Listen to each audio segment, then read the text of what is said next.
Hi, my name is Jennifer. The world around us is changing fast. Species of wildlife are facing global extinction on a massive scale.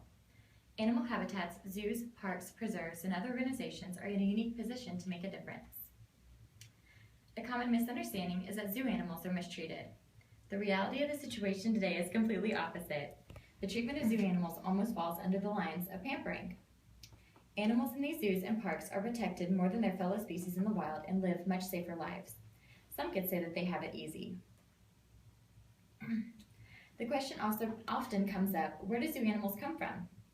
Some people believe that expeditions are launched where the animals in the wild are brought back to put in display in animal parks.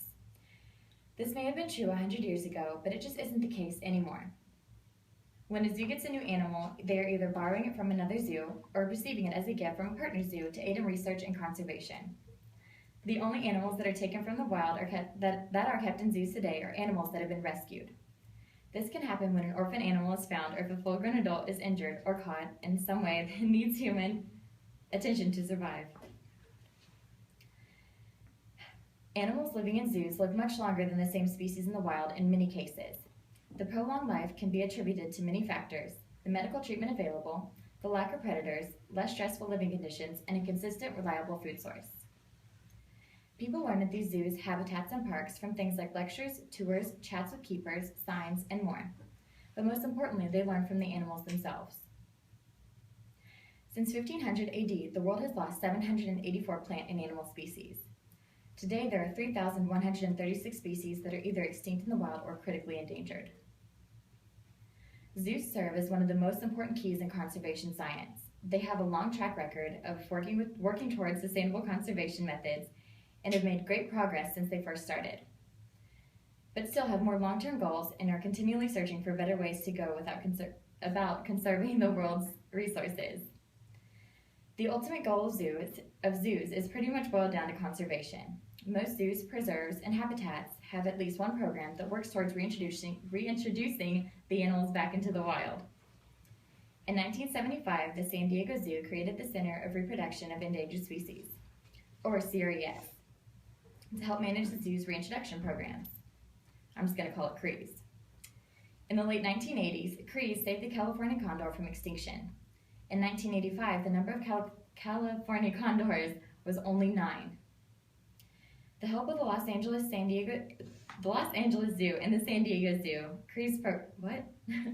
with the help of the Los Angeles Zoo and San Diego Zoo, CRES program brought the final 9 individuals in captivity and hurriedly set up a breeding program. By 1922, they had doubled the number of the California condors in the wild and in captivity. And in that January of that year, they released the first flock back into Los Prados National Forest in California. Condors would later be released into Northern California and Southern California, Arizona, and Baja California, Mexico. Today, there are nearly 290 California condors with about 140 living in the wild. Currently, CRES is the largest zoo-based research team in the world.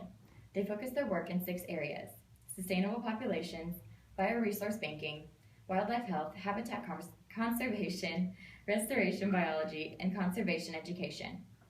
The program also works with field conservation teams in more than 20 countries worldwide to further study conservation.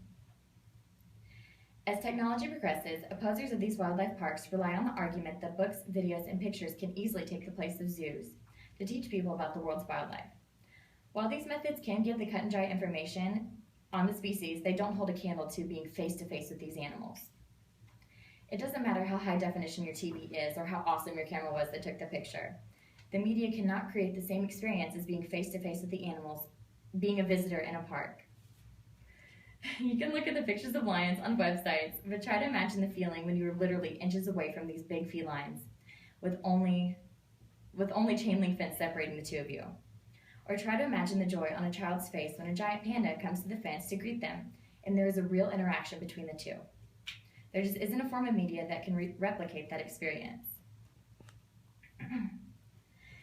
It is believed that humans have caused many of these problems and that animals are faced with today. Species are suffering from either a loss of habitat or hunting, or both. If a species is not being directly threatened by either of those two, a vital part of their habitat is being threatened by hunting or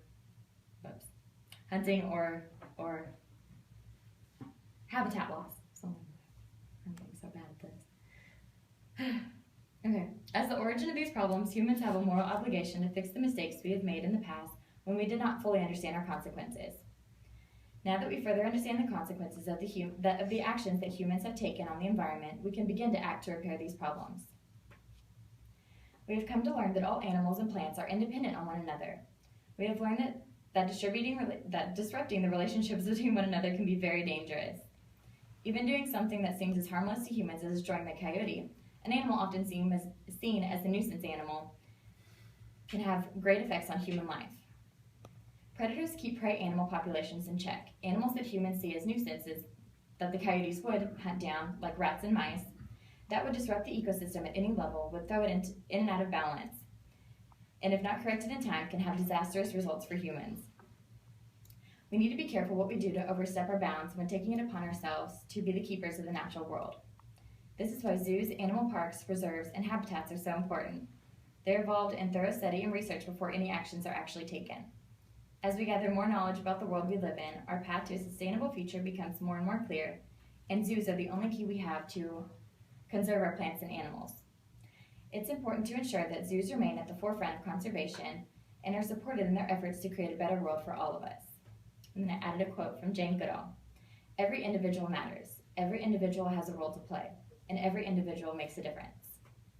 And my references, one was an online article by Thornton W. Belize, and the title of the article are Zoos Necessary, and here's the link. And then, which book is it? This one, I think, The Life of Mammals, also had like the information in it that I used for the California condors, and the rest of them were just kind of help me with the conservation stuff.